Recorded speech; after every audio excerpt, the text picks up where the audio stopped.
यह कहानी है एक अभागिन पत्नी की होली की। होली रंगों और खुशियों का त्योहार है, पर सभी के नसीब में खुशियों के रंग नहीं होते। कहानी होली एक ऐसी ही अभागिन पत्नी की दुखद भरी दास्तान है। कल होली है, होगी क्या तुम न मनाओगी? नहीं नहीं। क्यों? क्या बताऊं क्यों? आखिर कुछ सुनो भी तो। सुनकर क्या करोगे? जो करते बनेगा, तुमसे कुछ भी न बनेगा। तो भी क्या तुम नहीं जानते, होली या कोई भी त्योहार वही मनाते हैं जो सुखी हैं, जिसके जीवन में किसी प्रकार का सुख ही नहीं। वह त्योहार भला किस बिरते पर मनावे? तो क्या तुमसे होली खेलने न आऊं? सकरूढ़ दृष्टि से करुणा की ओर देखते हुए नरेश साइकिल उठाकर घर चल दिया।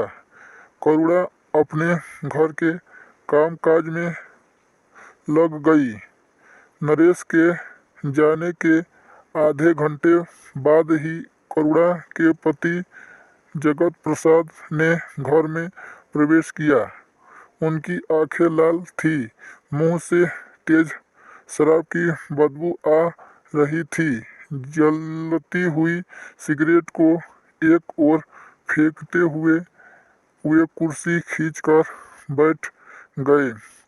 भयभीत हिरनी की तरह पति की ओर देखते हुए करुणा ने पूछा, 2 दिन तक घर नहीं आए, क्या कुछ तबीयत खराब थी? यदि न आया करो तो खबर तो भिजवा दिया करो। मैं प्रतीक्षा में ही बैठी रहती। उन्होंने करुणा की बातों पर कुछ भी ध्यान दिया। जेब से रुपए निकाल कर मेज पर ढेर लगाते हुए बोले, पंडिताइन जी की तरह रोज ही सीख दिया करती हो कि जुआ न खेलो, शराब न पियो, यह न करो, यह न करो, या वह न करो। यदि मैं जुआ न खेलता तो आज मुझे इतने रुपए इकट्ठे कहाँ से मिल जाते? देखो पूरे 1500 हैं, लो इन्हें उठाकर रखो। मुझसे बिना पूछे इसमें से एक पाई भी न खर्च करना, समझी? करुणा जुए में जीते हुए रुपयों को मिट्टी समझती थी। गरीबी से दिन काटना उसे स्वीकार था, परंतु चरित्र की भ्रष्ट करके धनवान बनाना उसे प्रिय न था। वह जगत प्रसाद से बहुत डरती थी, इसलिए अपने स्वतंत्र विचार पर कभी भी प्रकट न कर सकती थी। उसे इसका अनुभव कई बार हो चुका था। अपने स्वतंत्र विचार प्रकट करने के लिए उसे कितना अपमान, कितनी लांछना और कितनी तिरस्कार सहना पड़ा था। यही कारण था कि आज भी वह अपने विचारों को अंदर ही अंदर दबाकर दबी हुई जबान से बोली, रुपया उठाकर तुम ही न रख दो, मेरे हाथ तो आटे में भिड़े हैं। करुणा की इस इनकारी से जगत प्रसाद क्रोध से तिलमिला उठे और कड़ी आवाज से पूछा, क्या कहा? करुणा ने कुछ न बोली, नीची नजर किए हुए आटा सानती रही। इस चुप्पी से जगत प्रसाद का पारा 110 डिग्री पर पहुंच गया। क्रोध के आवेश में रुपए उठाकर उन्होंने फिर जेब में रख लिए।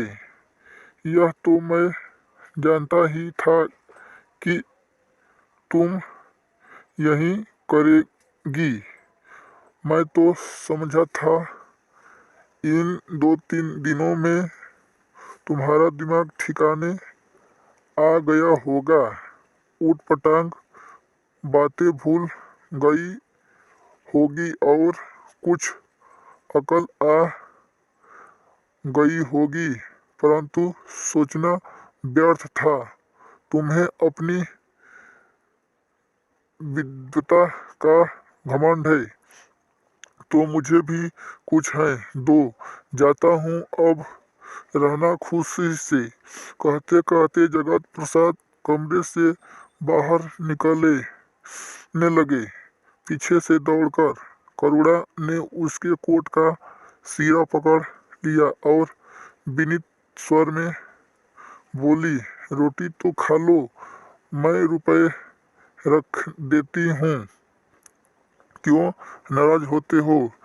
एक जोर के झटके के साथ कोट को छुड़ाकर जगत प्रसाद चल दिए। झटका लगने से करुणा पत्थर पर गिर पड़ी और सिर फट गया। खून की धार बह चली और सारी जैकेट लाल हो गई। संध्या का समय था। पास ही बाबू भगवती प्रसाद जी के सामने वाली चौक से सुरीली आवाज आ रही थी, होली कैसे मनाऊं, होली कैसे मनाऊं? सैया विदेश में द्वारे ठाड़ी कर मल मल पछताऊं। होली के दीवाने भंग के नशे में चूर थे। गाने वाली नर्तकी पर रुपयों की बौछार हो रही थी। जगत प्रसाद को अपनी दुखिया पत्नी का ख्याल भी न था। रुपया बरसाने वालों में उन्हीं का सबसे पहला नंबर था। इधर करुणा भूखी प्यासी छटपटाती हुई चारपाई पर करवटें बदल रही थी। भाभी दरवाजा खोलो, किसी ने बाहर से आवाज दी। करुणा ने कष्ट के साथ उठकर दरवाजा खोल दिया। देखा तो सामने रंग की पिचकारी लिए हुए नरेश खड़ा था। हाथ से पिचकारी छूटकर गिर पड़ी।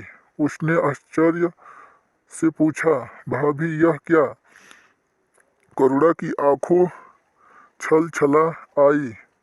उसने रुंधे हुए कंठ से कहा, यही तो मेरी होली है भैया। यह कहानी यहीं पर समाप्त हुई। यह वीडियो अच्छी लगी है तो लाइक करो, सब्सक्राइब करो। जय हिंद, जय भारत।